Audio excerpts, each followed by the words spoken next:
अस्सलाम वालेकुम, आप देख रहे हैं आवाज न्यूज। आज की न्यूज हेडलाइन। खादम मक्का व मदीना हाजी शाहिद महमूद भट्ट की जेर सरपरस्ती हाजी ट्रेवल्स ढिंगा से 7 नवंबर 18 नवंबर को बड़े उम्रा काफिले रवाना होंगे। खादम मक्का व मदीना हाजी शाहिद महमूद भट्ट की जेर सरपरस्ती मैनेजिंग डायरेक्टर जवाद शाहिद भट्ट की जेर निगरानी इलाका भर में बेहतरीन हज उम्रा सर्विसेज फराहम करने वाले मारूफ इदारे हाजी ट्रेवल्स ढिंगा से रबीउल सानी के उम्रा काफिलों की रवानगी का सिलसिला तेजी से जारी। आज़मीन उम्रा की बुकिंग का सिलसिला भी जारी। 7 नवंबर और 18 नवंबर को बड़े उम्रा काफिले हरमैन शरीफैन रवाना होंगे। मौलमीन भी इनके हमरा होंगे। इन काफिलों की तैयारियों का सिलसिला तेजी से जारी है। तर्जुमान हाजी ट्रेवल्स ढिंगा के मुताबिक इन उम्रा काफिलों के हमरा जाने के ख्वाहिशमंद अफराद जल्द से जल्द राब्ता करें ताकि उनकी बुकिंग भी इन काफिलों के हमरा हो जाए। याद रहे, ढिंगा शहर गिरदोनवा में सबसे ज्यादा आज़मीन उम्रा के काफिले भिजवाने का एजाज अरसे दराज से हाजी ट्रेवल्स ढिंगा को ही हासिल है। हाजी ट्रेवल्स ढिंगा, जो नाम है एतमाद का।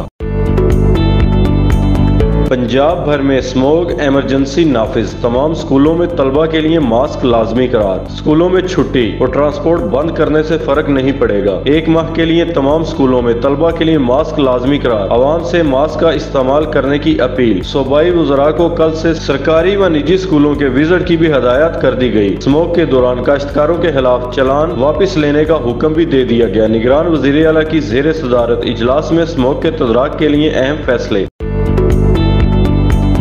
मेरी दुनिया न्यूज के वफद की मुसन्नफ शेराज के हमरा मरगूब हमदानी सफदर अली मोहसन से मुलाकात। मेरी दुनिया न्यूज सोशल चैनल ढिंगा के जेर एहतमाम 26 नवंबर को होने वाले मुकाबला हुस्न नात के जजेस फाइनल करने के लिए चीफ कोऑर्डिनेटर एम मुसन्नफ शेराज की वफद के हमरा कोऑर्डिनेटर्स की मुल्की शोहरत याफ्ता सनाहान मुस्तफ़ा मरगूब अहमद हमदानी ऑफ लाहौर और ARY क्यू TV के होस्ट बैनुल अक़वामी शोहरत याफ्ता सफदर अली मोहसन से मुलाकात। मुकाबले की तारीख के हवाले से मुशावरत। सफदर अली मोहसन ने एम मुसन्नफ शेराज को मुकाबले के इंतजामात शानदार होने पर सराहा और ढिंगा में अपनी साबका आमद की यादें भी ताज़ा की। इस मौका पर हाफिज मरगूब अहमद हमदानी ने फाइनल मुकाबले में बतौर जज तशरीफ लाने की हामी भर ली। इस मुलाकात में कोऑर्डिनेटर्स मलिक फयाज अहमद, राना एहसन इकबाल, एम मुसन्नफ शेराज व दीगर भी शामिल थे।